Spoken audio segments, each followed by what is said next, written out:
Ya, Assalamualaikum warahmatullahi wabarakatuh. Selamat pagi. Mari kita teruskan lagi pembahasan kita mengenai OBI. Dan yang tadi sudah selesai ya sampai chapter 8 mengenai individu. Nah, sekarang ini adalah grup ya. Jadi bagaimana perilaku dari seseorang di dalam kelompok ya. Dan saya yakin Anda sebesar ini ya.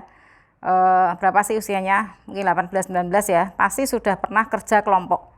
Nah, itu pasti Anda bisa bercerita bagaimana prosesnya ya bisa terbentuknya kelompok. Oke. Learning objective silakan Anda baca sendiri ya.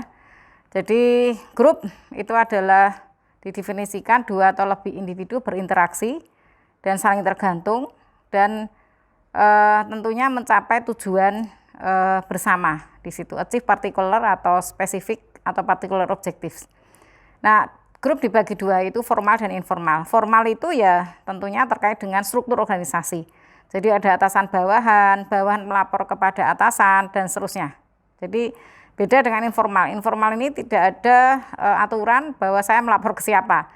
Ya, karena itu bisa berdasarkan hobi, bisa berdasarkan interest gitu ya. Oke. Nah, teori yang mendasari semua ini adalah namanya social identity theory. Jadi kapan dan mengapa individu mempertimbangkan dia sebagai anggota dari kelompok ya. Jadi dia mempunyai yang namanya reaksi secara emosi ya terhadap kegagalan atau kesuksesan dari kelompok mereka ya. Saya kira baru saja kemarin tim Indonesia untuk ganda putri ya sudah menunjukkan bahwa itu grup yang solid ya, grup yang bagus ya, mendapatkan medali emas. Dan itu menjadi hadiah ya Indonesia Merdeka 76 ya. Itu menunjukkan bahwa duo wanita yang sangat tangguh ya. Memang mungkin dari sejak kecil ya mereka didedikasikan untuk menjadi pemain bulu tangkis ini. Ini bukti bahwa kemampuan seseorang itu betul-betul dipupuk ya sejak kecil oleh orang tuanya.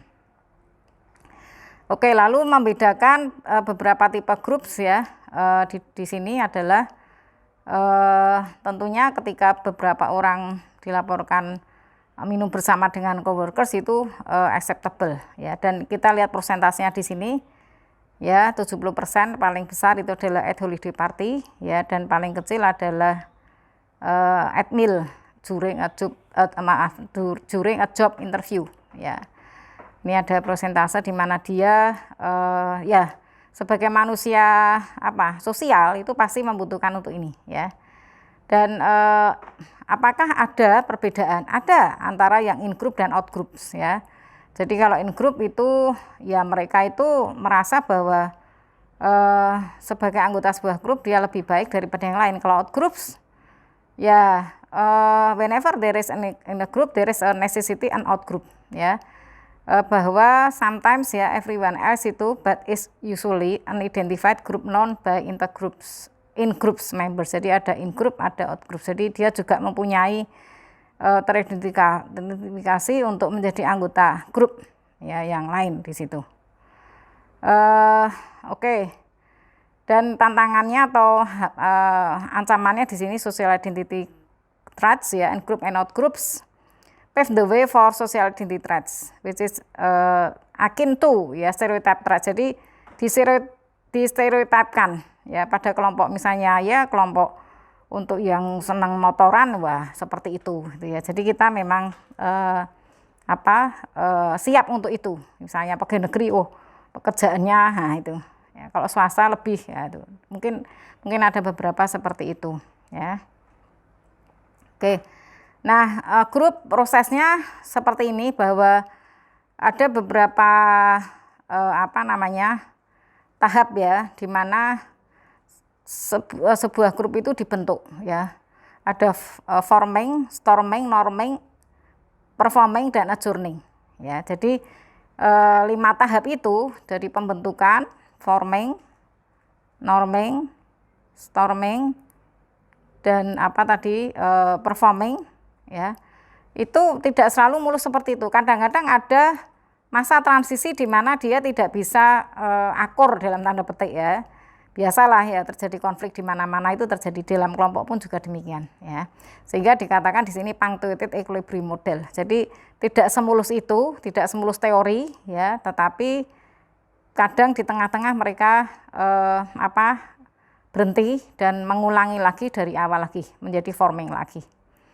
Nah, di dalam grup ada role ya, ada role perception, ada role expectation, dan di situ expectation ada psychological contract. Ada role konflik ya, dan juga mungkin ada role play di situ juga ya, dan asimilasi mungkin Anda bisa lihat dari eksperimen dari Philip Zimbardo's prison di situ. Jadi partisipan secara mudah dan cepat assume a role that were very different from their inherent personality. Jadi mereka secara mudah dan cepat ya mengasumsikan peran yang mereka itu sangat berbeda dengan inherent yang terletak atau yang melekat di diri seseorang di situ. Oke, jadi ada norma juga di dalam kelompok. Jadi misalnya ketemu jam berapa, itu normanya kita misalnya jam 7 ya, jam 7 kurang kita sudah sampai di situ. Itu yang diharapkan. Norma and emotions, kemudian beberapa memang kemudian ada studi as effect ya, di mana di dalam kelompok itu ada semacam intimidasi. Jadi mana garis yang tepat untuk X ya, yang tepat kan B, tetapi karena intimidasi bisa A bisa C. Nah,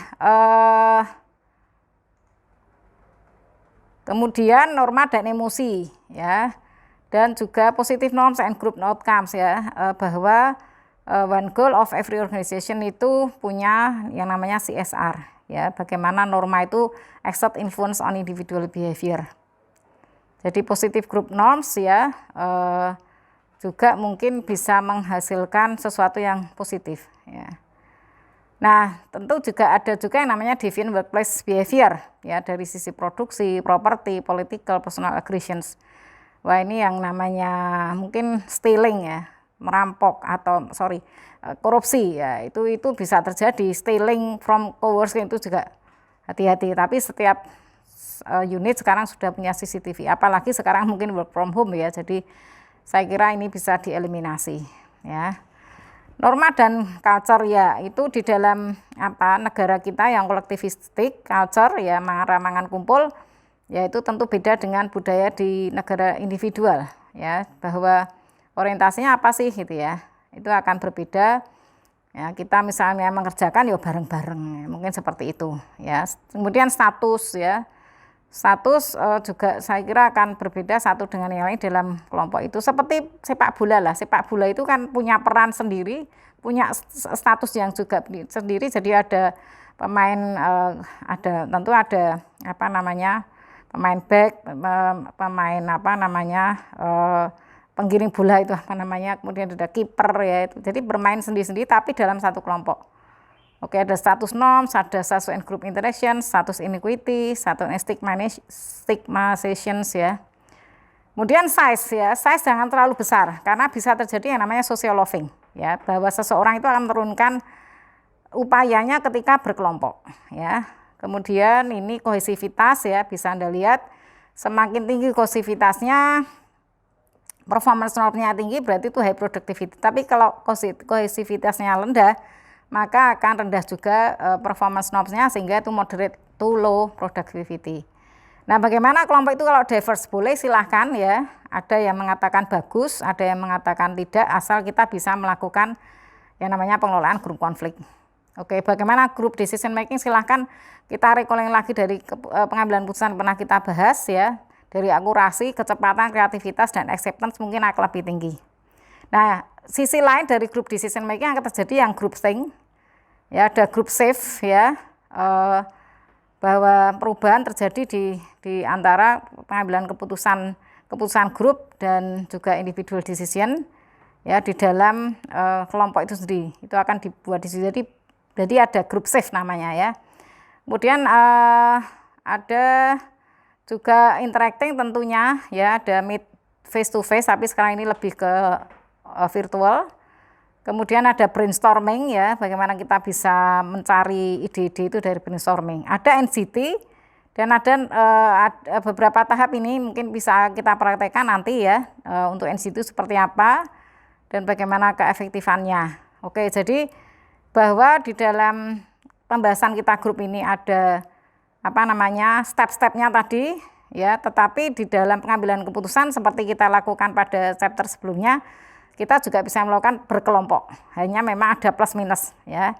Saya kira itu dari saya, dan saya kira Anda bisa memperkaya pengetahuan ini dengan lebih dalam ketika berinteraksi dengan teman kelompok Anda.